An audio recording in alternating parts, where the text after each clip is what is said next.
तेरे जान निसार बेशुमार बेशुमार, खान तेरे जान निसार बेशुमार बेशुमार, चीफ तेरे जान निसार बेशुमार बेशुमार। पाकिस्तान तहरीक इंसाफ जिंदाबाद, पाकिस्तान तहरीक इंसाफ जिंदाबाद, इमरान खान जिंदाबाद, पाकिस्तान जिंदाबाद। ندير خلق بس كيبوتني ما دار ما خلقت دار ما ودست دار ما بټي څنګه چې نن په 4000 پوینټ باندې دلته کې تاسو راوتی د آئین د تحفظ لپاره پاکستان د بقا لپاره د چیف جسټس د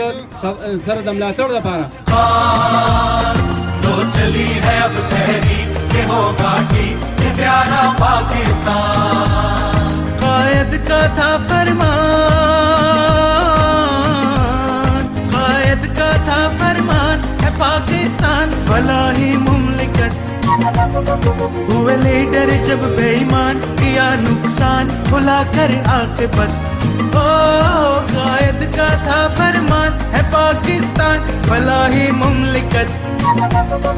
हुए लीडर जब बेईमान किया नुकसान भुलाकर आकिबत القوس الخزانه ډیری د مرګرو کوم ځای مجلس چې حوصله کول راغلي دا غوډه زیات مشکوري ما نو دا د دې خبرې چې کوم ثبوت دی چې پاکستان تحریک انصاف په پوره ملک کې چې کوم دی به انقلاب راوړي ان شاء الله تعالی او نن چې موږ راوتی دا یو خاص مقصد دی 1 پوینټ ایجنډا دا ایجنډا دا ده چې څنګه تاسو ته پته ده چې زموږ په ملک کې چې کوم دی په 73 کې وایي جوړ شوی دی چې هغه په ټولو پاټونو مشترکه باندې جوړ کړی دی اوس چې کوم امپورټډ حکومت دی دا هغوی چې کومه ډله ده هغوی دغه آئین نه مني هغوی یریږي د الیکشن نه ځکه چې هغوی ته پته ده چې عمران خان په پوره دنیا کې چې کوم دی نو بقلترین لیډر دی او که الیکشن کوو موږ به الیکشن بیلو سپریم کورټ پکې آرډر کړی دی چې الیکشن وکړي ټولو چې کوم دی کوم آئین مطابق په 90 دن کې به الیکشن کېږي دې خلکو چې کوم دی موږ لاس راکړی دی او دې هغه ته رسولی ما دوی نو کوسل خزانه ډېرې چې کوم حق دی الله تعالی دې عمر فاروق له ډېر ژوند ورکړي دمل دومره سره کړي خو دې څه دا وزیالان چالو ورکی او موږ راوړو په دې نه څه لګولې دا غیر آباد زه خبره کوم چې ما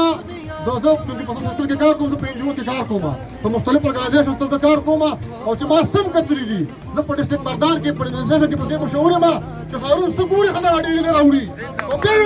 ان شاء الله تعالی تاسو ما سره چې سګور تر راوړم ان شاء الله تعالی تاسو ډېر ټیم نه خرابوم فاروق भाई خبرې کوي जवाब कहे इमरान खान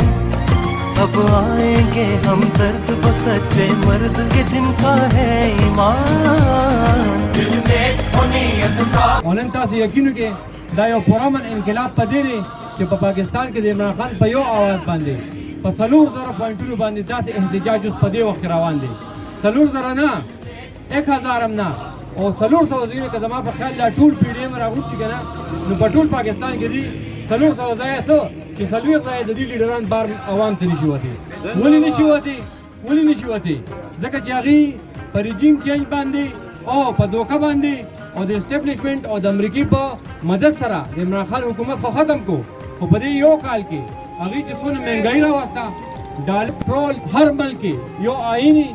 زمونږ د ملک کم چې 1973 کې یو آئین منظور شوی دی او نن چې کوم د پی ډي ایم مشران دي هغې کې د دې مشرانو